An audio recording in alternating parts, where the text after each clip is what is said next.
वबिमा अन्नी कादिरिय्युन अक़ूल अदरिक अब्दक जीलानी अदरिक अब्दक जीलानी। मुअज़्ज़ज़ उलमाए मिल्लत इस्लामिया,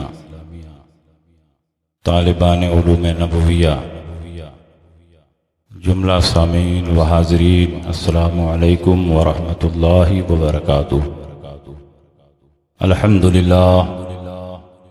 अल्हम्दुलिल्लाहि रब्बिल आलमीन, वस्सलातु वस्सलामु अला सय्यिदिल अंबियाइ वल मुरसलीन व अला आलिहि तय्यबीन अत्ताहिरीन व अस्हाबिहिल हादीनल महदिय्यीन, अम्मा बाद। फ़अऊज़ु बिल्लाहि मिनश शैतानिर रजीम, बिस्मिल्लाहिर रहमानिर रहीम। हल यस्तविल्लज़ीना यअलमूना वल्लज़ीना ला यअलमून। आमन्तु बिल्लाहि सदक़ल्लाहु मौलानल अज़ीम व सदक़ रसूलुहुन नबियुल अमीनुल मकीनुल करीम व नहनु अला ज़ालिका लमिनश शाहिदीन व शाकिरीन वल्हम्दुलिल्लाहि रब्बिल आलमीन। कुछ कहने और सुनने से पेशतर आइए हम और आप मिलजुल कर इंतहाई खुलूस व मोहब्बत और एहतराम व अक़ीदत के साथ गुम्बद खज़रा में आराम फरमाने वाले आका व मौला मदनी ताजदार, दोनों आलम के मालिक व मुख्तार, सैयद अबरार व अखियार जनाब अहमद मुज्तबा मोहम्मद मुस्तफ़ा सल्लल्लाहु अलैहि वसल्लम की बारगाह में झूम झूम कर दरूद शरीफ का नजराना पेश करें और पढ़ें। अल्लाहुम्मा सल्लि अला सय्यिदिना व मौलाना मुहम्मद व बारिक व सल्लिम सलातम व सलामन अलैका या रसूल अल्लाह सल्लल्लाहु तआला अलैहि वसल्लम। हज़रात, आज का ये अज़ीमुश्शान प्रोग्राम तालीमी बेदारी, हल्क़े ज़िक्र और उर्से निज़ामी, इन तीनों हवालों से मुनाक़िद हो रहा है। तालीमी बेदारी के हवाले से मुझसे पेशतर एक अच्छी गुफ्तगू आपने समाअत कर ली। तालीम पर बोलने के लिए उस आदमी की ज़रूरत है जो खुद भी तालीम याफ्ता है। मैं एक अदना तालिब इल्म हूँ, न तालीम में महारत है न तदरीस में महारत है। यहाँ स्टेज पर बड़े बड़े उलमा और मुफ्तियाने किराम तशरीफ़ फरमा है, जिनको तालीम व तदरीस में एक लंबा तजुर्बा है और एक अरसे से अपने अपने इदारों में रहकर तलबा को तालीमो ताल्लुम से आरास्ता कर रहे हैं। इस वक्त स्टेज पर बहुत से मदारिस के उलमा, हुफ़्फ़ाज़ व क़ुर्रा और मुदर्रिसीन हज़रात तशरीफ़ फरमा है। ख़ुसूसियत के साथ मुल्क की अजीम दरसगाह दारुल उलूम अलीमिया जमदा शाही के असातिज़ा और तलबा भी यहाँ तशरीफ़ फरमा है। इसलिए मैं गुफ्तगू में अपने अजीज़ तलबा को मुखातब बनाऊँगा और उन्हीं को नसीहत करने के हवाले से दो चंद बातें आपके सामने पेश करूंगा। कुरान अजीम जो तकरीबन 78,000 कलिमात से ज़्यादा पर मुश्तमिल है, उसका सबसे पहला कलमा नबी अकरम सल्लल्लाहु अलैहि वसल्लम के क़ल्ब मुबारक पर जो नाजिल हुआ वो इक़रा है, जिसमें पढ़ने का हुक्म दिया गया, तालीम का हुक्म दिया गया। और कुरान अजीम की तकरीबन 5,000 आयतों में से वो पहली 5 आयत जो नबी अकरम सल्लल्लाहु अलैहि वसल्लम के क़ल्ब अतहर पर नाजिल हुई, उसमें भी कलम की अहमियत और इल्म की अजमत को पेश किया गया है। इससे ये बात जाहिर है कि इस्लाम में तालीम व ताल्लुम का कितना अहम मकाम है। नबी अकरम सल्लल्लाहु ताला अलैहि वसल्लम ने खुद अपने बारे में इरशाद फरमाया, इन्नमा बुइस्तु मुअल्लिमा, मैं मुअल्लिम बनाकर तुम्हारे दरमियान भेजा गया। जिस नबी को अल्लाह ने मुअल्लिम बनाकर भेजा, जिस नबी पर पहली वही क़राअत और पढ़ने से मुताल्लिक नाजिल हुई, जिस नबी पर पहली 5 आयतों में कलम की अहमियत और इल्म की अजमत को बताया गया, उस नबी की कौम को तालीमी बेदारी का जलसा करना पड़े, ये बहुत हैरत की बात है। ये कौम तो तालीम में सबसे आगे रहनी चाहिए,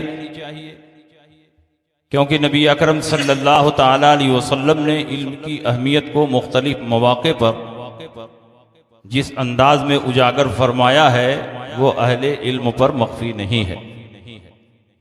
खुसूसियत के साथ दीनी तालीम, जिसकी अजमत और रिफात के हवाले से कुरान और हदीस में बेशुमार नुसूस मौजूद हैं। नबी अकरम सल्लल्लाहु अलैहि वसल्लम के एक अजीम सहाबी हैं हजरत अबू दरदा रज़ी अल्लाह ताला अन्हु। तिर्मिज़ी शरीफ, इब्न माजा और सहाय सित्ता की मुतअद्दिद कुतुब में ये हदीस मौजूद है।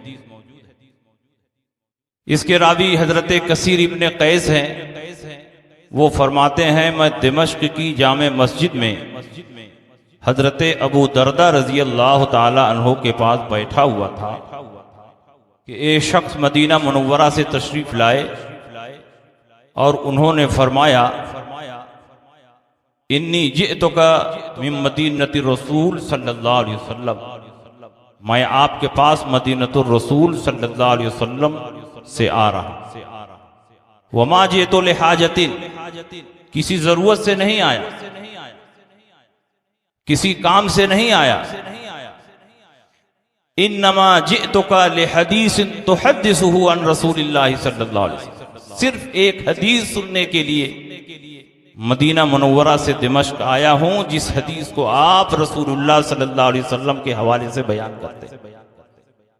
हजरत अबू दरदा रज़ी अल्लाह ताला अन्हु ने फरमाया, बेशक फजीलत इल्म से मुतल्लिक ये हदीस है। रसूल पाक सय्यद आलम सल्लल्लाहु ताला अलैहि वसल्लम ने बयान फरमाया, मन सलका तरीक़न यतलुबु फीहि इल्मन सलकल्लाहु बिही तरीक़म मिन तुरुक़िल जन्नह, जो इल्म दीन सीखने के लिए किसी रास्ते पर चलता है तो अल्लाह ताला उसको जन्नत के रास्तों में से एक रास्ते पर चलाता है। और आपने फरमाया, व इन्नल मलाइकता लतज़उ अजनिहतहा रिज़न लितालिबिल इल्म, और फरिश्ते उस तालिब इल्म की राह में अपना पर बिछा देते हैं उस तालिब इल्म को खुश करने को।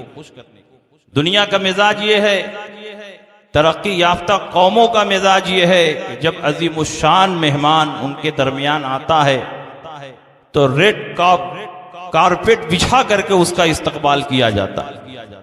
लेकिन ये तलबा मेहमान रसूल हैं और ये मदरसा बैतुर रसूल है, और नबी अकरम सल्लल्लाहु अलैहि वसल्लम का इल्म हासिल करने वाले ये मेहमान रसूल जब तलबे इल्म की राह में चलते हैं तो रेड कारपेट बिछाकर उनका इस्तकबाल नहीं होता, बल्कि फरिश्ते पर बिछाकर उनका इस्तकबाल करते। और उन्होंने फरमाया, इन्नल आलिमा यस्तगफिरु लहू मन फिस समावाति व मन फिल अर्द वल हीतानु फी जौफिल मा, और आलिम का मकाम और मर्तबा ये है कि जो कुछ जमीन व आसमान में है, यहां तक के मछलियां पानी में, उसके लिए दुआए मग़फ़िरत करते। व इन्न फज़लल आलिमी अलल आबिद का फज़लिल क़मरी लैलतल बद्रि अला साइरिल कवाकिब, और आलिम की फजीलत आबिद पर ऐसे ही है जैसे 14वीं रात के चांद की फजीलत तमाम सितारों पर। और आपने उसी बयान में फरमाया व इन्नल उलमा वरसतुल अंबिया, ये उलमा अंबिया के वारिस हैं। व इन्नल अंबिया लम युवर्रिसु दीनारम वला दिरहमन व इन्नमा वर्रसुल इल्मा फमन अखज़हु अखज़ बिहज़्ज़िन वाफिर। और ये अंबियाए किराम दिरहमो दीनार में किसी को अपना वारिस नहीं बनाते, बल्कि इल्म में वारिस बनाते हैं। जो जितना नबी का इल्म हासिल करेगा उतना ही बड़ा वो नबी का वारिस, उतना ही बड़ा वो हिस्सा हासिल कर रहा। आप जरा अंदाजा लगाएं इस हदीस का एक एक जुमला नबी अकरम सल्लल्लाहु अलैहि वसल्लम के इल्म को हासिल करने वालों की अजमत को बयान कर रहा है। और आज हमारा और आपका हाल ये है कि हम दीनी तालीम से दूर हो रहे हैं। हमारे अइम्मा किराम ने दीन की तालीम के लिए, हुसूल इल्म के लिए दूर दराज मुल्कों का सफर किया। आप जरा अंदाजा लगाएं, ये साहब मदीनतुर रसूल से दिमश्क का सफर सिर्फ एक हदीस सुनने के लिए कर रहे हैं। और इसी तरह का वाकया खतीब बगदादी ने तारीख बगदाद में लिखा, अल्लामा ज़हबी ने तारीख इस्लाम में लिखा कि हजरत अबू अय्यूब अंसारी रजी अल्लाह ताला अन्हु जो मेज़बान रसूल हैं, जिनके दरवाजे पर हुजूर की ऊँटनी ठहरी और 6 माह तक हुजूर अलैहिस्सलाम को मेज़बानी का शरफ हासिल हुआ, सिर्फ एक हदीस सुनने के लिए वो मदीना मुनव्वरा से मिस्र का सफर करते। जब मिस्र पहुंचे तो मिस्र के हाकिम उस वक्त मसलमा इब्ने मखलद थे। उनके मकान पर पहुंचे, सलाम हुआ, मुसाफा हुआ। उन्होंने कहा कि मकान में तशरीफ लाएं, मेरी जियाफत कबूल फरमाएं, मेरे यहां ठहरें, आराम फरमाएं। कहा मैं तुम्हारी जियाफत कबूल करने के लिए यहां नहीं आया, तुम्हारे यहां आराम करने के लिए नहीं आया। एक हदीस मैंने रसूल पाक से सुनी थी और उस हदीस के सुनने वाले इस वक्त रूए जमीन पर सिर्फ 2 आदमी मौजूद हैं, एक मैं हूं और एक उक़बा इब्ने आमिर हैं जो इसी मिस्र में रहते हैं। मैं चाहता हूं कि यह हदीस उनकी जबान से भी सुन लूं ताकि इस हदीस की तायीद और तौसीक हो जाए। सिर्फ इसी मकसद के लिए मैंने मिस्र का सफर किया है, तुम्हारी मेजबानी और जियाफत कबूल करने के लिए मिस्र का सफर नहीं किया। मैं चाहता हूं कि किसी आदमी को आप मेरे साथ उक़बा इब्ने आमिर के मकान तक पहुंचा दे। एक आदमी को उन्होंने लगा दिया। हजरत अबू अय्यूब अंसारी रज़ियल्लाहु ताला अन्हु उस आदमी के साथ उक़बा इब्ने आमिर के मकान पर पहुंचे और उन्होंने भी जोरदार आपका इस्तकबाल किया, आपका वेलकम किया। कहा आप तशरीफ लाएं, मेरी मेहमानी कबूल करें, आराम फरमाएं, दूर दराज का सफर करके आ रहे हैं। उन्होंने फरमाया मैं तुम्हारी मेहमानी कबूल करने के लिए नहीं आया, तुम्हारे मकान पर आराम करने के लिए नहीं आया, सिर्फ एक हदीस की तस्दीक और तायीद के लिए आया हूं जिसको तुमने भी रसूल पाक से सुना है और मैंने भी सुना है। मैं चाहता हूं कि तुम अपनी जबान से वो हदीस बयान कर दो ताकि मेरे जहन में जो हदीस के अल्फाज हैं उसकी मुताबकत कर लूं। हजरत उक़बा इब्ने आमिर रजी अल्लाह ताला अन्हो ने वो हदीस बयान की। 1 सतर की हदीस है, मन सतरा मुमिनन फिद दुनिया सतरहुल्लाहु यौमल क़ियामा। जो किसी मुसलमान की पर्दा पोशी करता है, परवरदिगार आलम क़यामत में उसकी पर्दा पोशी पर। 1 सतर की हदीस। लेकिन हजरत अबू अय्यूब अंसारी रजी अल्लाह ताला अन्हो उसी हदीस को सुनने के लिए मदीना मुनव्वरा से मुल्के मिस्र का सफर करते हैं। और हदीस को सुनने के बाद आप रुके नहीं, बल्कि फौरन आप वापिस हो गए। आप जरा अंदाजा लगाएं कि उनके दिल में तलब का और उनके दिल में इल्मे रसूल को सीखने का कैसा जज्बा था। एक एक हदीस को सुनने के लिए दूर दराज बिलादो अमसार का सफर करते। और उस दौर का सफर इतना आसान नहीं था, इतना आरामदेह नहीं था, 4 व्हीलर और फ्लाइट का इंतजाम नहीं था। संगलाख और पथरीली जमीन का सीना चाक करते हुए, जंगलों बयाबानों से गुजरते हुए, पहाड़ियों को अबूर करते हुए वो मिस्र पहुंचे। और सिर्फ उस हदीस को सुनने के बाद फौरन आप मदीनतुर रसूल के लिए पलट गए। उनके दिल में कैसा शौक था, कैसा जज्बा था। आज तो हमारे तलबा के पढ़ने के लिए हॉस्टल का इंतजाम है और असातिज़ा का इंतजाम है, लाइट का इंतजाम है, किताबों का इंतजाम है। इन सारी सहूलतों के बावजूद भी आज मदारिस इस्लामिया के तलबा उस ज़ौक़ और शौक़ के साथ तालीम हासिल करने की तरफ माइल नहीं होते जो चाहिए। इसलिए मेरे दोस्तों, अपने असलाफ की तारीख को हमें निगाहों के सामने रखना होगा। याद रखिए, जब तक हम इल्म में कमाल नहीं हासिल करेंगे उस वक्त तक कौम में हमारा कोई मकाम नहीं होगा। ये इल्म ही की ताकत है कि आज इंसान हवाओं में उड़ रहा है। ये इल्म ही की बरतरी है कि आज इंसान पानियों में मछली की तरह तैर रहा है। ये इल्म का कमाल है कि लाखों मील जमीन के अंदर छुपे हुए पेट्रोल और सोने को इंसान इल्म की बुनियाद पर दरियाफ्त कर रहा है। ये इल्म ही का कमाल है कि इंसान जमीन से चांद की दूरी नाप रहा है, इंसान जमीन से सितारों की दूरी नाप रहा है, इंसान जमीन से सूरज की दूरी नाप रहा है, इंसान खलाओं का सफर कर रहा है। ये किसका कमाल है? ये इल्म का कमाल है।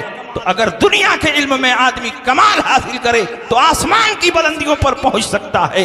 तो दीन में भी अगर कमाल हासिल करो तो पूरी दुनिया के मुसलमानों का मुक्तदा, मावा और मलजा बन सकते हो। लेकिन जरूरी है कि जिस इल्म को आप सीख रहे हो मेहनत और लगन के साथ सीखो, ताकि फरागत के बाद जब मैदान अमल में आप कदम रखें तो कौम कदम कदम पर आपका इस्तकबाल करे।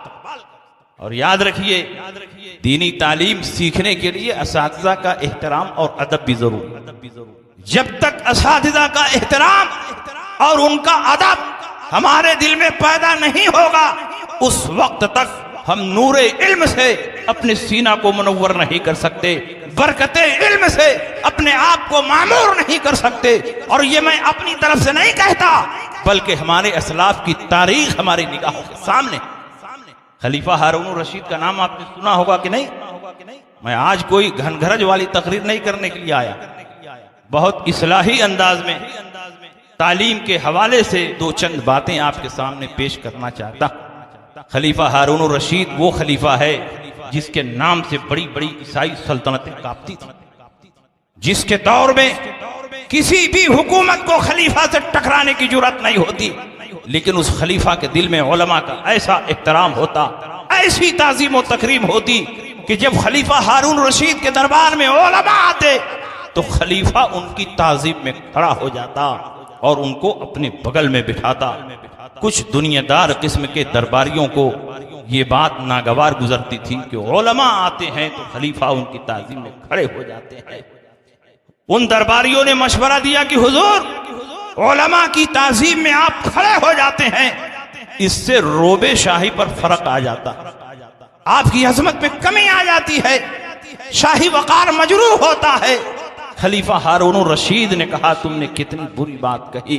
अगर उलमा की ताजीम करने से रोबे शाही जाता रहता है तो जाने दो, ये बादशाहत जाने वाली चीज है, लेकिन उलमा का एहतराम जो हमारे दिल में है वो दुनिया में भी काम आएगा और आखिरत में भी काम आएगा। मैं उलमा के एहतराम से पीछे हट नहीं सकता, चाहे हमारी हुकूमत रहे या हमारी हुकूमत चली। अल्लाह ताला ने उसको ऐसा दबदबा अता फरमाया कि उस दौर में कुस्तुनतुनिया पर एक ईसाई औरत की हुक्मरानी थी। कुस्तुनतुनिया जानते हैं किसको कहते हैं? इस्तांबुल को कहते हैं। टर्की की राजधानी है इस्तांबुल। वहीं पर वो किला है जिसके बारे में रसूल पाक ने फरमाया, अव्वलु जैश मिन उम्मती यग़ज़ून मदीनत कैसर मग़फ़ूरुन लहुम। मेरी उम्मत का सबसे पहला गिरोह जो मदीना कैसर पर हमला करेगा वो बख्शा हुआ है जन्नती। आज म्यूजियम बन गया, उसमें बेशुमार तबर्रुकात मौजूद हैं। और आज जो फोटो में आप तबर्रुकात देखते हैं वो सब उसी म्यूजियम का अक्स है।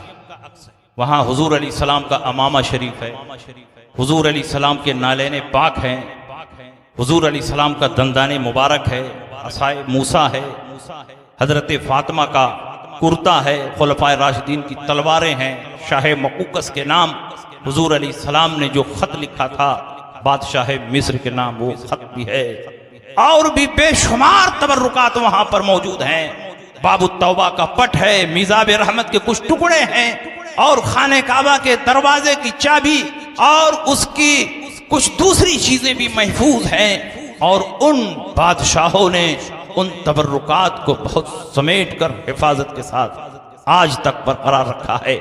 किसी जमाने में एक ईसाई औरत की हुक्मरानी थी टर्की पर, और खलीफा हारून रशीद को वो जिजिया अदा करती थी, और खलीफा हारून रशीद उसकी हुकूमत की हिफाजत करते थे। जब वो औरत मर गई, उसका बेटा तख्तनशी हुआ, तो उसने खलीफा हारून रशीद के पास खत लिखा और अपने एलची के जरिए खत भेजा। आला हजरत ने अल मलफूज में इसको बयान किया है, तफसील से पढ़ लीजिएगा, मैं शॉर्टकट बयान कर रहा। वो एलची खत लेकर आया, उस औरत के बेटे ने जो तख्त को अभी नया नया संभाला था, उसने लिखा था, जिस औरत ने तुमको शाहरुख बनाया था और खुद प्यादा थी, वो औरत दुनिया से जा चुकी। अब उसका बेटा तख्तनशी हो चुका है, अब तुमको एक दिरहम भी जिजिये में नहीं दिया जाएगा, तुमको जो करना हो कर लो। जब वो एलची खलीफा के दरबार में खत लेकर पहुंचा, खलीफा ने कहा खत पढ़ा जाए, तो वजीर ने खत लिया, पहले खुद पढ़ा तो कांपने लगा, कैसे मैं पढ़ूं? बादशाह ने कहा खत पढ़ो। उसने कहा हुजूर रोबे शाही माने है, मैं आपके सामने इस खत का मजमून नहीं सुना सकता। बादशाह ने कहा खत मुझको दे दो, मैं पढ़ लेता। बादशाह ने खत पढ़ा, चेहरे पर ऐसा रोबो जलाल तारी हुआ कि एक एक करके सारे दरबारी दरबार से बाहर हो। अब दरबार में सिर्फ 3 आदमी, वो एलची जो खत लेकर आया, और वो मुंशी जो खत का जवाब लिखता, और बादशाह का वजीर आजम। बादशाह ने मुंशी से कहा इस खत का जवाब लिखो, लिखो बिस्मिल्लाहिर्रहमानिर्रहीम। जब मुंशी कागज कलम लेकर लिखने लगा तो उसका हाथ कांपने लगा। बादशाह के रोबो जलाल के आगे उसका कलम नहीं चल रहा है, कलम गिर गया। बादशाह ने कहा यह क्या है? कहा हुजूर रोबे शाही माने हैं, मैं नहीं लिख सकता। कहा तुम बाहर निकल जाओ। वजीर आजम से कहा तुम खत का जवाब लिखो। लिखो बिस्मिल्लाहिर्रहमानिर्रहीम, अमीरुल मोमिनीन खलीफतुल मुस्लिमीन खलीफा हारून रशीद की तरफ से। अभी बिस्मिल्लाहिर्रहमानिर्रहीम ही लिख रहा था कि खलीफा के रोबो जलाल की वजह से उसके बदन में कपकपी तारी हुई, और कहा हुजूर मेरा कलम चल नहीं रहा है, मैं खत लिखने से माजूर हूं, मैं ये खत नहीं लिख सकता, रोबे शाही माने। कहा तुम बाहर चले जाओ, मैं खुद ही खत लिखूं। खुद ही खत लिखा बिस्मिल्लाहिर्रहमानिर्रहीम, अमीरुल मोमिनीन खलीफतुल मुस्लिमीन हारून रशीद की तरफ से कुस्तुनतुनिया के फला कुत्ते के नाम, ओ फाहिशा के बेटे, तेरे खत का जवाब वो नहीं जो तू पढ़े, तेरे खत का जवाब वो है जो तू अनकरीब अपनी आंखों से देखे। खत लिफाफे में डाला, शाही मोहर लगाई, और एलची से कहा ले जाओ अपने बादशाह को दे देना। इधर एलची निकला और फौरन अपने सिपा सालार और कहा एक लम्हे की ताखीर किए बगैर फौज लेकर फौरन कुस्तुनतुनिया की तरफ बढ़ो, और इस एलची के पहुंचने के साथ साथ कुस्तुनतुनिया फतह हो जाना। इधर खत लेकर पहुंचा, और उसी दौरान बादशाह को इत्तला मिली कि खलीफा की फौजों ने कुस्तुनतुनिया को चारों तरफ से घेर लिया। ईसाई बादशाह के मुकाबले के लिए अपनी फौज लेकर गया, लेकिन चंद घंटों में शिकस्त फाश हुई और बादशाह जिल्लत और रुसवाई के साथ गिरफ्तार किया गया। हाथों में हथकड़ियां, पैरों में बेड़ियां डालकर खलीफा के सामने फेंक दिया। खलीफा ने कहा इसी बलबूते पर तुम इतरा रहे थे? कहा हुजूर बहुत बड़ी गलती हो गई, मुझे माफ कर दिया जाए, मेरे तख्तो ताज को वापिस कर दिया जाए, आइंदा कभी सरताबी नहीं करूंगा। खलीफा ने उसके तख्तो ताज को वापिस कर दिया, उसकी जमीन को वापिस कर दिया, और कहा जैसे तुम्हारी माँ जिजिया देती थी देते रहो। खलीफा अपनी फौजों को लेकर एक मंजिल पीछे आया कि फिर इत्तला मिली कि बादशाह ने सरताबी की है और खलीफा को जिजिया देने से इनकार कर दिया है। खलीफा हारून रशीद ने कहा फिर चलो, कुस्तुनतुनिया को चारों तरफ से घेर लो। बादशाह की फौजों ने कुस्तुनतुनिया को चारों तरफ से घेर लिया। खलीफा हारून रशीद की फौजों ने कुस्तुनतुनिया को चारों तरफ से घेर लिया। घमासान की लड़ाई हुई। चंद घंटों में ईसाई बादशाह फिर शिकस्त खाया और जिल्लतो रुसवाई के साथ गिरफ्तार किया गया। खलीफा की फौजों ने उसको बादशाह के सामने फेंक दिया। खलीफा हारून रशीद ने कहा, जब जब मुझसे जंग करोगे शिकस्त करोगे। इस वक्त दुनिया में कोई हुकूमत ऐसी नहीं है जो मेरा मुकाबला कर सके। उसने कहा, हुजूर माफ फरमा दें, अब गलती नहीं होगी। मैं आपसे पूछना चाहता हूं कि जो खलीफा उलमा के एहतराम में खड़ा हो जाता था और दुनियादारों ने मशवरा दिया कि उलमा के एहतराम और उनकी ताजीम में खड़े होने की वजह से रोबे शाही जाता रहता है, क्या उसके रोब में कोई कमी हुई? क्या उसकी बादशाहत में कमी हुई? उसका रोब और दबदबा बढ़ता रहा, लेकिन उसके दिल में उलमा का ऐसा एहतराम था कि जब अपने बेटे मामून रशीद के लिए उसने उस्ताद का इंतखाब करना चाहा। यह हम सब के लिए मुश्तरका खुशनसीबी है कि शहजादे हुजूर खतीबुल बराहीन साहिब तसानीफ कसीरा उस्ताजुल उलमा पीर तरीक़त हजरत अल्लामा हबीबुर रहमान साहब क़िबला मददहुल आली हमारे और आपके बीच तशरीफ फरमा है। इस वक्त हिंदुस्तान के पीरों में इस हैसियत से आप मुनफरिद और बेमिसाल हैं कि मुसलसल सफर करने के बावजूद भी हर साल कई कई किताबें तसनीफ फरमाते हैं और उर्से निज़ामी में उन किताबों की रूनुमाई होती रहती है। अल्हम्दुलिल्लाह आपकी किताबें बहुत मुफीद, बहुत जामे, पुरमग़ज़ और बहुत तहक़ीक़ी होती हैं। कई किताबों पर तासुर लिखने का इत्तेफाक हुआ और तासुर लिखने से पहले उन किताबों के मुताले का इत्तेफाक हुआ, तो महसूस हुआ कि हिंदुस्तान में इस हवाले से आप मुनफरिद पीर हैं। कोई पीर हिंदुस्तान में ऐसा नजर नहीं आता जो तसनीफ़ व तालीफ की तरफ भी तवज्जो देता। कम से कम मेरी नज़र में कोई पीर ऐसा नहीं। हुजूर खतीबुल बराहीन अलैहि रहमतो व रिज़वान का फैज़ान इस वक्त इनके हाथों से पूरे हिंदुस्तान में तक़सीम हो रहा है और साथ ही साथ खानकाह में बैठकर रात की तन्हाइयों में आप तसनीफ़ व तालीफ का काम भी करते हैं। तो आप किताबों के जरिए भी कौम की रहनुमाई फरमा रहे हैं और बैअत व इरशाद के जरिए भी कौम की रहनुमाई फरमा रहे हैं। आपकी तशरीफ आवरी हम सब के लिए बाइस खैर व बरकत है। मैं कुछ बातें अर्ज करके आपके दरमियान से रुखसत हो जाऊंगा। मैं अर्ज ये कर रहा था कि खलीफा हारून रशीद जो उलमा की ताज़ीम और उलमा के एहतराम में अपने दरबार में खड़े हो जाते, तो उलमा की ताज़ीम करने से कभी उनके दबदबे में कमी नहीं आई। अल्लाह ने उनको ऐसा दबदबा अता फरमाया कि उस दौर की तमाम बड़ी बड़ी ईसाई ताकतें आपके नाम से कांपती थी। लेकिन जब अपने बेटे के लिए उस्ताद का इंतखाब करना हुआ तो पूरे बगदाद पर उन्होंने निगाह दौड़ाई और आपकी नजर इंतखाब हजरत इमाम किसई रज़ी अल्लाह तआला अन्हु पर टिकी।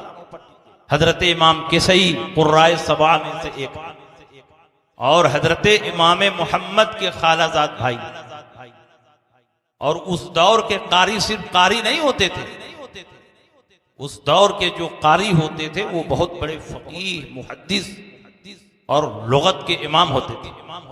हदीस शरीफ में रसूल पाक ने फरमाया, यौमुन नास अक़रअहुम, तुम्हारी इमामत वो करें कि तुम में बड़ा कारी हो। इसका मतलब ये नहीं है कि बड़ा कारी हो, इसका मतलब है अक़रअहुम आलमुहुम बिस्सुन्ना, जो सुन्नत का ज्यादा जाने, सेहते मखारिज के साथ कुरान की तिलावत भी करता हो और तहारत और नमाज के मसाइल को भी जानता है।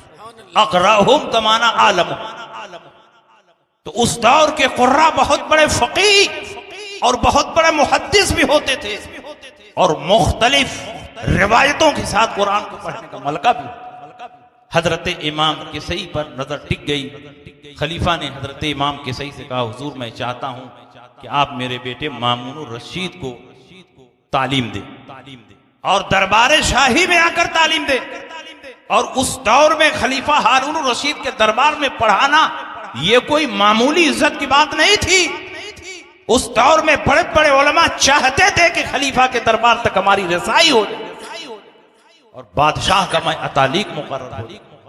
लेकिन इमाम किसई को अल्लाह ने ऐसी बेनियाजी अता फरमाई कि आपने फरमाया कि जब तक मुझे सूखी रोटी मिल रही है मैं बादशाह के दरबार में पहुंचकर अपने इल्म को बेचने के लिए तैयार नहीं। मैं आपके दरबार में जाकर नहीं पढ़ा सकता। अगर बच्चे को पढ़वाना हो तो मेरे मकान और मेरी झोपड़ी पर। खलीफा ने कहा ठीक है हुजूर, मेरा बच्चा आप ही के मकान पर पहुंच जाएगा, लेकिन जब मेरा बच्चा पहुंचे तो सबसे पहले मेरे बच्चे का सबक पहुंचेगा। इमाम किसई ने फरमाया हरगिज नहीं, जो पहले पहुंचेगा उसका सबक पहले होगा और जो बाद में पहुंचेगा उसका सबक बाद में होगा, चाहे खलीफा का बेटा ही क्यों। मगर अच्छे उस्ताद की कदर हमेशा होती रही है, होती रहेगी। खलीफा ने कहा हुजूर ठीक है, आप जैसे चाहें, मेरा बेटा ही आपके मकान पर रहेगा और आपसे तालीम हासिल करेगा। खलीफा का बेटा हजरत इमाम किसई रज़ी अल्लाह ताला अन्हु के पास पहुंचकर इल्म सीखने लगा। कुछ दिनों के बाद खलीफा हारून रशीद शाही फौज लेकर उसी इलाके से गुजर रहे थे। अपनी फौज को पीछे छोड़ा और दिल में ख्याल आया कि देखूं मेरा बेटा तालीम तरबियत पा रहा है कि नहीं पा रहा है, तालीम तरबियत का उसकी जिंदगी में कोई असर नजर आ रहा है कि नहीं आ रहा है। खलीफा हारून रशीद जब इमाम किसई के मकान पर पहुंचा तो देखा कि इमाम किसई वुजू फरमा रहे और पांव धुल रहे हैं और खलीफा का बेटा अपने हाथ से पांव पर पानी गिरा रहा है और इमाम किसई अपना पांव धुल रहे हैं। खलीफा को जलाल आया और अपने बेटे को एक कोड़ा मारा। कहा नालायक, अल्लाह ने तुझे दो हाथ क्यों दिए हैं? एक हाथ से पानी गिरा और एक हाथ से अपने उस्ताद के पांव को धुल। और याद रख, जब तक तू उस्ताद की खिदमत नहीं कर लेता, उनकी दुआएं नहीं हासिल कर लेता, उस वक्त तक तू नूर इल्म से मुनव्वर नहीं हो सकता और बरकत इल्म से महजूज नहीं हो सकता। बताइए आज ये जज्बा कहाँ हमारे तलबा में? आज तो अगर उस्ताद लोटा लेकर आ रहा है तो तलबा काई की तरफ फट जाते हैं, कहीं मुझी से ना कह दे कि पानी लेकर। याद रखिए, असातिज़ा आपकी खिदमत के मोहताज नहीं। अगर तलबा से वो खिदमत लेते हैं तो उसका मकसद यह होता है कि आपको तरबियत दी जाए। जब आप मदरसे से अपने घर जाएं तो जिस अंदाज से उस्ताद की खिदमत मदरसे में कर रहे थे उसी अंदाज से अपने वालिदैन की करें। इसलिए असातिज़ा आपसे खिदमत लेते हैं ताकि आपके अंदर तरबियत का माहौल पैदा हो। हजरत अब्दुल्ला इब्न अब्बास रज़ी अल्लाह ताला अन्हु अपने असातिज़ा का कितना एहतराम करते हैं। अगर उस बात को बयान करूं तो बात बड़ी तवील हो जाएगी। बुखारी शरीफ में यह हदीस मुतअद्दिद मकामात पर मौजूद। हजरत अब्दुल्ला इब्न अब्बास हजरत मैमूना के भांजे और हजरत मैमूना हुजूर अलैहिस्सलाम की ज़ौजा मोहतरमा। हजरत अब्दुल्ला इब्न अब्बास की खाला और भांजे में कोई पर्दा तो है नहीं। और हजरत अब्दुल्ला इब्न अब्बास की उम्र शरीफ उस वक्त बहुत कम थी। यहां तक कि जब रसूल पाक का विसाल हुआ है तो हजरत अब्दुल्ला इब्न उमर, हजरत अब्दुल्ला इब्न अब्बास की उम्र 13 साल। तो उससे पहले का वाकया है तो और कम उम्र रही होगी। एक दिन अब्दुल्ला इब्न अब्बास नबी के हुजरे में आए, हजरत मैमूना के हुजरे में आए और कहा कि खाला जान, आज मैं आपके हुजरे में रात गुजारूं। और वहां पहुंचने का मकसद क्या था? अब्दुल्ला इब्न अब्बास खुद फरमाते हैं कि इस मकसद के लिए मैं गया था ताकि देखूं रसूल पाक रातों में किस तरह इबादत करते हैं, ताकि उसी तरह मैं भी इबादत करूं। नबी अकरम सल्लल्लाहु अलैहि वसल्लम का हुजरा कोई बहुत लंबा चौड़ा नहीं था, बहुत छोटे छोटे उम्महातुल मोमिनीन के हुजरात थे और उसकी छत पुख्ता नहीं थी, घास फूस की बनी हुई थी, कद्दे आदम बराबर थी। और नबी के हुजरे में डबल बिस्तरा नहीं था कि कोई मेहमान आ जाए तो मेहमान के लिए एक बिस्तर बिछा दिया जाए। एक ही बिस्तर था, एक तकिया था और उसी पर सुल्तान दारैन शहंशाह कौनैन आराम फरमा नबी अकरम सल्लल्लाहु ताला अलैहि वसल्लम हुजरे में पहुंचे। खाला जान से कहा, खाला जान आज मैं यहीं रात, कहा ठीक है बेटे यहीं रात। अब एक ही तकिया है, सोने वाले तीन हैं तो कैसे सोएं? बुखारी शरीफ में यह हदीस मौजूद है कि तकिया में लंबाई वाले जो दोनों हिस्से होते हैं, एक तरफ रसूल पाक ने सर रखा, एक तरफ हजरत मैमूना ने सर रखा, और तकिया के अर्ज में बीच में हजरत अब्दुल्ला इब्न अब्बास ने सर रखा। ये तीनों हजरात लेट गए। हजरत अब्दुल्ला इब्न अब्बास फरमाते हैं कि कुछ देर रसूल पाक सल्लल्लाहु अलैहि वसल्लम ने अपने अहल से बात की। तहद्दसा रसूलुल्लाह सल्लल्लाहु अलैहि वसल्लम मा अहलिही साअतन, ये बुखारी के अल्फाज है। कुछ देर बात करते रहे और उसके बाद रसूल पाक सल्लल्लाहु अलैहि वसल्लम आराम फरमाने के लिए लेट गए। जब रात आधी से ज्यादा गुजरी, इसमें भी बुखारी में इख्तलाफ, रात आधी से कम गुजरी थी कि आधी से ज्यादा गुजरी थी, आधी गुजरी थी। ये तकरीब है, तकरीब फहम के करीब करीब आधी रात गुजरी थी। नबी अकरम सल्लल्लाहु अलैहि वसल्लम चुपके से उठे, दरवाजा खोला, बाहर निकले, खाना में ले गए। अब्दुल्ला इब्न अब्बास तो सिर्फ आंखें बंद किए हुए थे, इंतजार में थे कि नबी अकरम सल्लल्लाहु अलैहि वसल्लम जैसे जैसे करते हैं वैसे वैसे मैं सीखूंगा। देखा कि हुजूर अलैहिस्सलाम इस खाना में तशरीफ ले गए हैं, तो सोचा बाहर आएंगे तो वजू के लिए पानी की जरूरत पड़ेगी, क्यों ना पहले से मैं पानी रख दूं। अब्दुल्ला इब्न अब्बास रजी अल्लाह ताला अन्हुमा ने पहले से पानी रख दिया। अल्लाह के नबी बाहर आए, देखा पानी रखा हुआ है, बहुत खुश हुए। पूछा किसने पानी रखा? तो आपकी ज़ौजा मोहतरमा ने फरमाया कि बच्चे ने रखा। अल्लाह के नबी का दरियाए करम जोश मारने लगा। अल्लाह के नबी ने दुआ दी, अल्लाहुम्मा अल्लिमहुल किताब व फ़क़्क़िहु फ़िद्दीन, ऐ अल्लाह इनको किताबुल्लाह का इल्म अता फरमा और दीन में फ़क़ीह बना दे। किताबुल्लाह का ऐसा इल्म अता फरमाया कि अब्दुल्ला इब्न अब्बास फरमाते हैं, लौ दाली क़ालु बैरिन लवजदतहु फिल कुरान, मेरी ऊँटनी की रस्सी गुम हो जाए तो मैं किताबुल्लाह में तलाश कर लूंगा कि मेरी रस्सी कहाँ। सुभान अल्लाह, सुभान अल्लाह। और इतने बड़े फकीह बने, इतने बड़े फकीह बने कि रासुल फुक़हा के लक़ब से, हिब्रुल उम्मा के लक़ब से, बल्कि आपके शागिर्द जब अब्दुल्ला इब्न अब्बास से कोई रिवायत बयान करते तो बाज़ बाज़ शागिर्दों की आदत थी कि वो हद्दसनी बहरुन हद्दसनी हिब्रुन, नाम नहीं जिक्र करते। आपका लक़ब बहर भी है और आपका लक़ब हिब्र भी है। तो आपके बाज़ असातिज़ा जब आपसे हदीस की रिवायत करते तो फरमाते हद्दसनी हिब्रुन और कुछ कहते हद्दसनी बहरुन। का मतलब क्या होता? अब्दुल्ला इब्न अब्बास ने मुझसे ये हदीस बयान की। तो बताओ नबी अकरम सल्लल्लाहु अलैहि वसल्लम ने क्यों दुआ दी? इसलिए दुआ दी कि अब्दुल्ला इब्न अब्बास ने अपनी खिदमत से नबी अकरम सल्लल्लाहु अलैहि वसल्लम को राजी कर, नबी अकरम को खुश किया। अगर ये तलबा अपने असातिज़ा की खिदमत करें तो यकीनन इनके असातिज़ा भी इनके हुस्ने सलूक से खुश होंगे और दिल से दुआ देंगे। और जब उस्ताद किसी तालिब इल्म के हक में दुआ देता है तो वो तालिब इल्म दुनिया में भी कामयाब होगा और इंशाअल्लाह आखिरत में भी कामयाब। यही अब्दुल्ला इब्न अब्बास के अदब का ये आलम कि नबी अकरम सल्लल्लाहु अलैहि वसल्लम के विसाल के बाद जिनके बारे में खबर लगती कि उनके पास रसूल पाक की ऐसी कोई हदीस है जिस हदीस को मैंने नहीं सुना, तो उनके दरवाजे पर पहुंचते और हदीस की समाअत करते। और अगर इत्तेफाक से दरवाजा बंद होता तो अपनी चादर चौखट पर रखकर वहीं सो जाते। हजरत ज़ैद इब्न साबित अंसारी के यहाँ बिलखुसूस इल्म फराइज और इल्म मीरास की तालीम हासिल करने के लिए जाते और इत्तेफाक से अगर वो बाहर तशरीफ नहीं रखते, दरवाजा बंद होता तो अपनी चादर चौखट पर रखकर और उसी चादर पर सर रखकर सो जाते, लेकिन दरवाजे के बाहर से उस्ताद को आवाज नहीं लगाते, जंजीर नहीं खटखटाते, हवाएं उड़ती, गर्दो गुबार आता और आपका चेहरा गर्दो गुबार से भर जाता।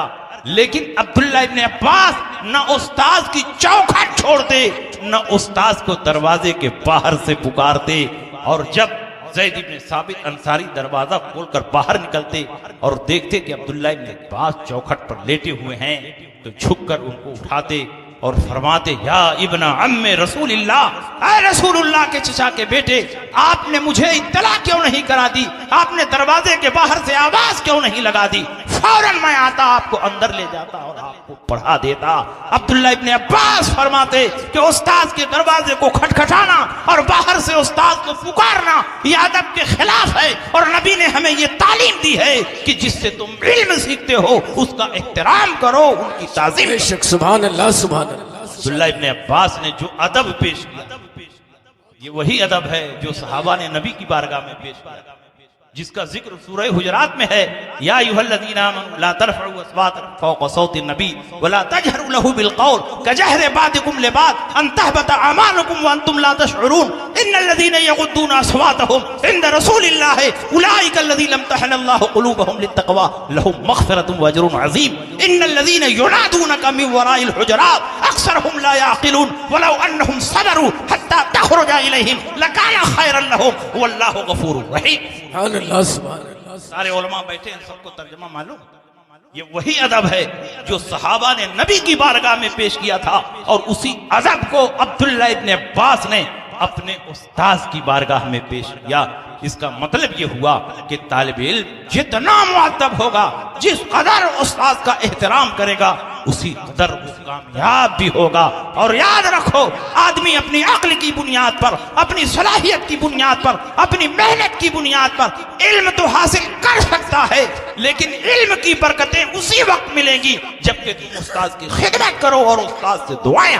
बेशक बेशक सुभान अल्लाह सुभान अल्लाह। ये वही अब्दुल्ला इब्ने अब्बास एक मर्तबा ज़ैद इब्ने साबित अंसारी घोड़े पर सवार होकर कहीं जा रहे थे।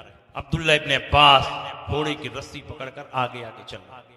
ज़ैद इब्ने साबित अंसारी ने ध्यान नहीं दिया। कुछ देर के बाद देखा कि मेरे घोड़े की रस्सी कोई और लेकर आगे नहीं बढ़ रहा है, बल्कि अब्दुल्ला इब्ने अब्बास मेरे घोड़े की रस्सी लेकर आगे आगे जा रहे हैं। फौरन घोड़े से नीचे उतरे और कहा, या इब्न अम्मे रसूलिल्लाह, ऐ रसूलुल्लाह के चचा के बेटे, आप मेरे घोड़े की रस्सी लेकर आगे आगे चल रहे हैं। अगर क़यामत में अल्लाह ने मुझसे सवाल कर लिया कि मेरे नबी के घराने के नौजवान क्या दुनिया में इसीलिए भेजे गए थे कि तुम्हारे घोड़े की रस्सी खींचें, तो मैं रब की बारगाह में क्या जवाब दूंगा?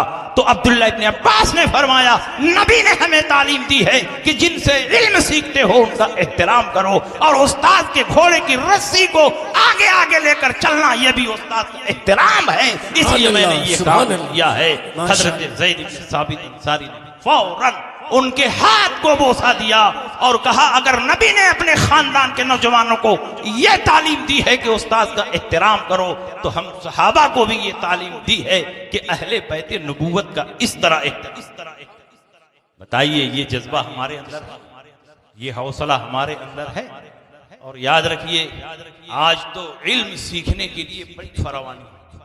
हमारे पास कापी कलम के लिए पैसा है और भी जरूरियात के लिए पैसा है, लेकिन जब हम अइम्मा किराम की तारीख पढ़ते हैं तो बाज अइम्मा किराम के हालात में हमको मिलता है कि उनके पास दरसगाहों में जो नोट लिखा जाता है उसको लिखने के लिए कागज मयसर नहीं था।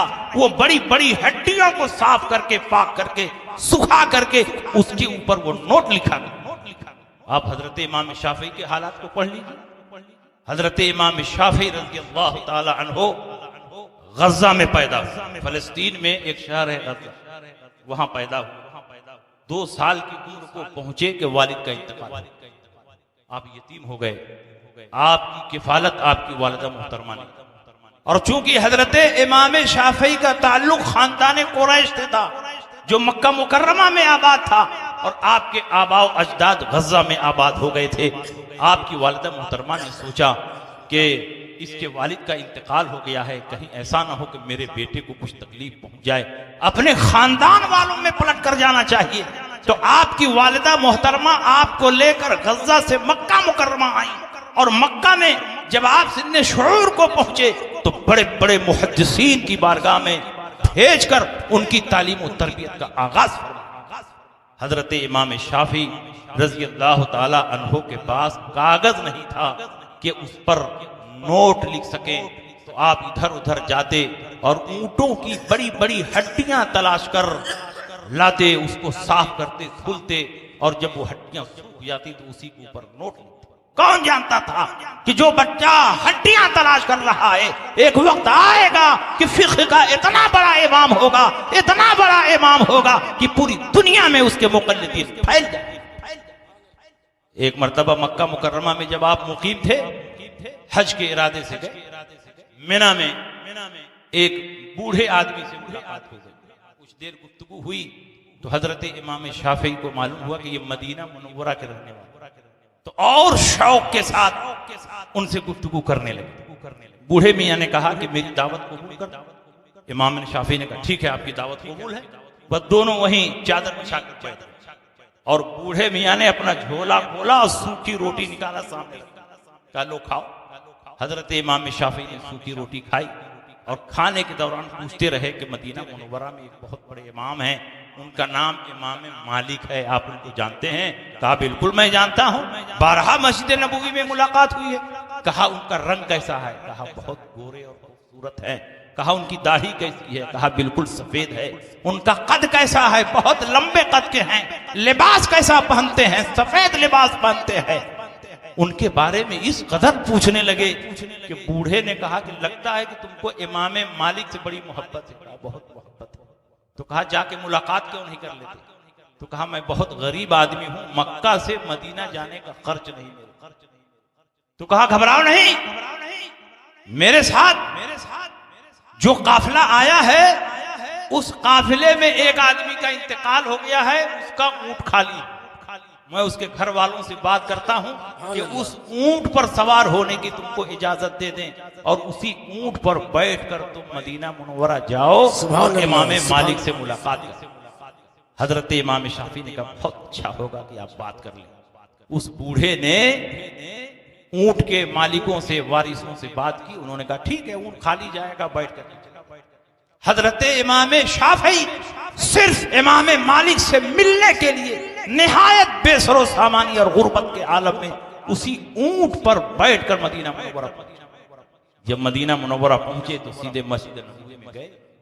जमात हो रही थी, वज़ू बनाया, जमात में शरीक हो। जब जमात खत्म हुई तो देखा कि एक लंबे कद के निहायत हसीन व जमील और खूबसूरत बुजुर्ग मेंबर पर आ गए। एक चादर को तहबत बनाकर पहन लिया था और एक चादर को ऊपर से ओढ़ लिया था।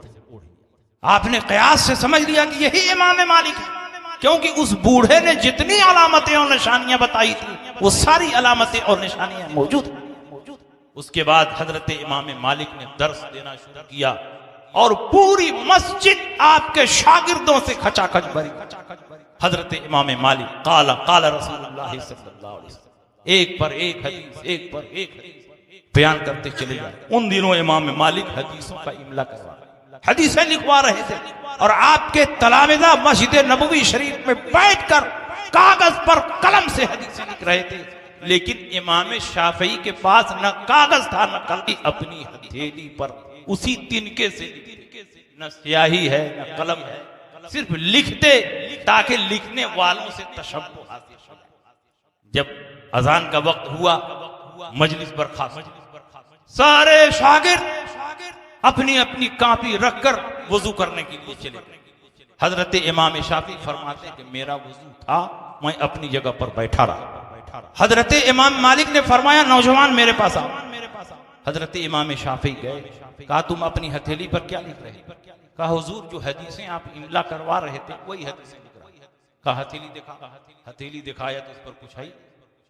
कहा मजलिसे हदीस की बेहुरमती करते हो, यहां रसूल पाक की हदीसें लिखी जा रही हैं और तुम अपनी हथेली पर तिनका चलाकर इस मजलिस की बेअदबी करते हो। कहा हुजूर मैं बेअदबी नहीं कर रहा हूं, मैं शागिर्द हूं, मैं तालिबे इल्म हूं, मैं बहुत गरीब आदमी हूं, मेरे पास कलम भी नहीं है, कागज भी नहीं है। दिल तो चाह रहा था कि आप हदीसें इमला करवा रहे हैं तो मैं भी लिखूं, लेकिन लिखता किस पर, मेरे पास कागज कलम नहीं है। मैं निहायत गरीब आदमी हूं, मुफलिस आदमी हूं, खरीद भी नहीं सकता। तो मैंने सोचा कि लिखने वालों से तशब्बुह हासिल हो जाए, इसलिए मैंने तिनका लेकर के अपनी हथेली पर हदीसें लिखने लगा। हजरत इमाम शाफी रहमतुल्लाह अलैह ने यह भी फरमाया हुजूर इसको अदब के खिलाफ न समझें, बल्कि मैं हदीस हथेली पर नहीं दिल की तख्ती पर लिख रहा था। हजरत इमाम मालिक ने फरमाया, अच्छा तुम दिल की तख्ती पर हदीसें लिख रहे थे, इस मजलिस में 1000 हदीसें मैंने बयान की हैं, तुम सिर्फ 500 हदीसें बयान कर दो। हजरत इमाम शाफई रहमतुल्लाह अलैह ने उसी तरतीब के साथ, जिस तरतीब से इमाम मालिक ने हदीसें बयान की थी, जिस सनद से हदीसें बयान की थी, पूरी सनद और मतन के साथ 1000 हदीसें हजरत इमाम शाफी ने फौरन बयान कर दी। और कहीं भी हदीस में एक लफ्ज इधर उधर नहीं हुआ था, न सनद में कोई गड़बड़ी हुई थी। हजरत इमाम मालिक हालत में पड़ गए, कहा यह बच्चा एक दिन अपने वक्त का इमाम बनेगा। ये उन्हीं की दुआओं का नतीजा है कि इमाम शाफी इतने बड़े इमाम बन गए कि 4 इमामों में से एक है और पूरी दुनिया में आपके मुक़ल्लिदीन पहले हुए। सुभान अल्लाह, नारे तकबीर, नारे रिसालत, उर्से निजामी, मसलके आला हजरत। इसलिए अजीज तलबा, आप पूरी मेहनत और लगन के साथ इल्म हासिल करें, असातिज़ा का एहतराम करें, माँ बाप के एहतराम से ज्यादा उस्ताद। ये आला हजरत ने लिखा, उस्ताद आपकी रूह की तरबियत करता है और माँ बाप सिर्फ जिस्म की तरबियत। उस्ताद अगरचे पैसा लेकर पढ़ाता है, तनख्वाह लेकर पढ़ाता है, मगर इसकी वजह से उस्ताद के एहतराम में कोई कमी नहीं, ये भी आला है। इसलिए आप अपने असातिज़ा का एहतराम करें और दीनी तालीम से आरास्ता हो जाएं। और हमारे अवाम जो यहाँ बैठे हुए हैं, उनको भी मैं नसीहत करता हूं कि अपने बच्चों को तालीम से आरास्ता कर दें। ये मुकाबले का दौर है, कंपटीशन का दौर है। जब तक आप अपने बच्चों को तालीम से आरास्ता नहीं करेंगे, उस वक्त तक आपका बच्चा आगे नहीं बढ़ सकता है। आप अपने बच्चों को पहले दीनदार बनाइए, फराइज़ वाजिबात की तालीम दीजिए, ताकि आपका बच्चा फराइज़ वाजिबात को सही ढंग से अदा कर सके। बक़दरे ज़रूरत जब दीन की तालीम हासिल हो जाए तो आप चाहें तो दुनिया की तालीम की तरफ भी मुतवज्जे हो सकते हैं, असरी तालीम की तरफ भी मुतवज्जे हो सकते हैं। नीयत अगर अच्छी हो तो दीन की तालीम से भी बरकत पैदा होती है, और नीयत अगर अच्छी हो तो दुनिया की तालीम हासिल करके भी आदमी आप अपने बच्चे को डॉक्टर बनाइए। बच्चे की नीयत ये हो कि मैं डॉक्टर बनकर गरीबों की मदद करूंगा, मैं मरीजों के साथ अच्छा सलूक करूंगा, मैं जांच के नाम पर उसकी जेब नहीं खाली करूंगा, मैं किडनी नहीं बेचूंगा, आज़ा को नहीं बेचूंगा, कोई गलत काम नहीं करूंगा। आप अपने बच्चे को कलेक्टर बनाइए, लेकिन उससे पहले दीन सिखाइए। जब आपका बच्चा दीनदार होगा तो कलेक्टर की कुर्सी पर बैठकर जो फैसला लिखेगा, उस वक्त भी अल्लाह का खौफ उसके दिल में होगा। वो किसी से रिश्वत नहीं लेगा, वो हराम काम नहीं करेगा। इस काम से उसको कौन रोक रहा है? उसका दीन रोक रहा है, उसकी परहेजगारी रोक रहा है। और अगर दुनिया ही की तालीम फितना पैदा करने के लिए हासिल की जाए तो दुनिया की तालीम आपके हक में फितना है, और दीन की तालीम भी अगर फितना बर्पा करने के लिए हासिल की जाए तो दीन की तालीम भी आपके हक में फितना है। इसलिए उलमा को, तलबा को अच्छी नीयत के साथ दीनी कामों में जुड़ना चाहिए। इकबाल ने बहुत पहले कहा था, अल्लाह से करे दूर तो तालीम भी फितना, अल्लाह से करे दूर तो तालीम भी फितना, अमलाक भी, औलाद भी, जागीर भी फितना, ना हक के लिए उठे तो शमशीर भी फितना, शमशीर ही क्या नारे तकबीर भी फितना। इसलिए नीयत हमारी अच्छी होनी चाहिए। हम अच्छी नीयत के साथ दीन का इल्म हासिल करेंगे तो परवरदिगार आलम अपनी बरकतों से नवाजेगा। और अच्छी नीयत के साथ, अच्छे मकसद के साथ हम दुनिया की तालीम हासिल करेंगे, ऐसी तालीम जिसमें कुफ्र शिर्क के मज़ामीन ना हो, ना जाए तो हराम मज़ामीन ना हो। तो ऐसी तालीम हासिल करने से शरीयत हमें रोकती नहीं है, मना नहीं करती। इसलिए आप अपने बच्चों को पहले दीनदार बनाइए और उसके बाद अपने बच्चों को IAS बनाइए, PCS बनाइए, डॉक्टर बनाइए, इंजीनियर बनाइए, कलेक्टर बनाइए। जब आपका बच्चा दीनदार होगा तो कदम कदम पर दीन उसकी रहनुमाई करेगा, वो कौम के लिए अजीम काम करेगा, वो समाज का नाम रोशन करेगा, वो अपने खानदान का नाम रोशन करेगा। इसलिए माल हासिल करना ये बुरी बात नहीं है, अगर माल का इस्तेमाल सही हो। माल का इस्तेमाल अगर गलत है तो माल को हासिल करना भी गलत है, और माल का इस्तेमाल सही है तो माल को हासिल करना गलत नहीं है। अगर माल हासिल करना गलत होता तो फिर ज़कात का कानून क्यों उतरता, वरासत का कानून क्यों आता। जाहिर है कि जब आदमी माल जमा करेगा और मरेगा और उसकी जमीनों जायदाद होगी तभी तो वरासत बंटने का नंबर आएगा। आदमी मालदार होगा तभी तो ज़कात देने की बात आएगी। इसका मतलब यह हुआ कि माल हासिल करना फी नफ्सिही बुरा नहीं है, बल्कि उसका गलत इस्तेमाल बुरा है। इसलिए हम दीन हासिल करें तो अच्छी नीयत से हासिल करें, हम दुनिया की तालीम हासिल करें तो अच्छे मकसद के लिए हासिल करें। इसमें हमारी कौम की भलाई है, हमारे समाज की भलाई है, मुस्लिम मुआशरे की भलाई है। और बातें बहुत हो गई। इस वक्त हम दारुल उलूम अलीमिया जमदा शाही के करीब में बैठे, ये अहले सुन्नत का अजीम इदारा है, अहले सुन्नत का काबिल फख्र इदारा है। खलीफे आला हजरत अल्लामा अब्दुल अलीम मेरठी की हस्ती यादगार है। इसलिए यहाँ के मुसलमानों पर लाजिम है कि हर तरह से दारुल उलूम अलीमिया की मदद करें, तालीम और तरक्की में उसका साथ दें और कदम कदम पर अलीमिया को आगे बढ़ाने, उसको मजबूत करने, मजबूत से मजबूत तर बनाने के लिए हम एक हो जाएं। जब हम एक हो जाएंगे और नेक हो जाएंगे तो अल्हम्दुलिल्लाह अलीमिया पूरी शान शौकत के साथ उसी फान में नजर आएगा जैसे पहले नजर आता था। हिंदुस्तान के 2-4 गिने हुए इदारों में से एक अजीम शान इदारा दारुल उलूम अलीमिया है। इसकी तालीम और तरबियत की एक अजीम तारीख रही है। इसलिए आप अलीमिया से जुड़े, अलीमिया की मदद करें। और ये इदारा दारुल उलूम अलीमिया अहले सुन्नत का नुमाइंदा इदारा है। इसकी मदद दीन की मदद है, इसकी तरक्की दीन की तरक्की है, इसकी खुशहाली दीन की खुशहाली है। ये इदारा मजबूत होगा तो यहाँ से मसलक का काम होगा, ये इदारा मजबूत होगा तो यहाँ से दीन का काम होगा। इसलिए दारुल उलूम अलीमिया के साथ सब लोग आपसी इख्तिलाफ को भुला करके जुड़ जाएं और उसकी तामीर और तरक्की में हिस्सा लें।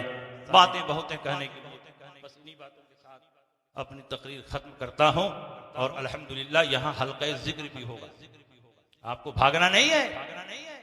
यहाँ तालीम ताल्लुम की बात हो रही है, वहां जिक्र फिक्र की भी बात होगी। अल्लाह को याद किया जाएगा, तस्बीह तहलील का विर्द होगा। नबी अकरम सल्लल्लाहु अलैहि वसल्लम एक दिन मस्जिद नबवी में तशरीफ ले गए, देखा 2 हलके लगे हैं, एक हलके जिक्र है और एक हलके फिक्र है, हलके इल्म है। नबी ने फरमाया दोनों खैर और भलाई पर हैं, लेकिन जिस हलके में तालीम ताल्लुम का काम हो रहा है, फिक़्ह और हदीस सिखाने का काम हो रहा है, ये हलका उससे अफजल है। और नबी अकरम सल्लल्लाहु अलैहि वसल्लम उसी मजलिस इल्म में तशरीफ फरमा हुए। तो अल्हम्दुलिल्लाह तालीम की बातें हो गई, अब उसके बाद जिक्र फिक्र की बातें हो गई होंगी। और हमको लगता है कि हाजी वहीदुल्लाह साहब ने रसूल पाक की इसी हदीस पर अमल किया कि इल्म की बात भी हो जाए और जिक्र इलाही भी हो जाए, इसी मकाम पर तालीम और ताल्लुम की भी बात हो जाए और इसी मकाम पर हल्के जिक्र भी हो। दोनों हदीसों पर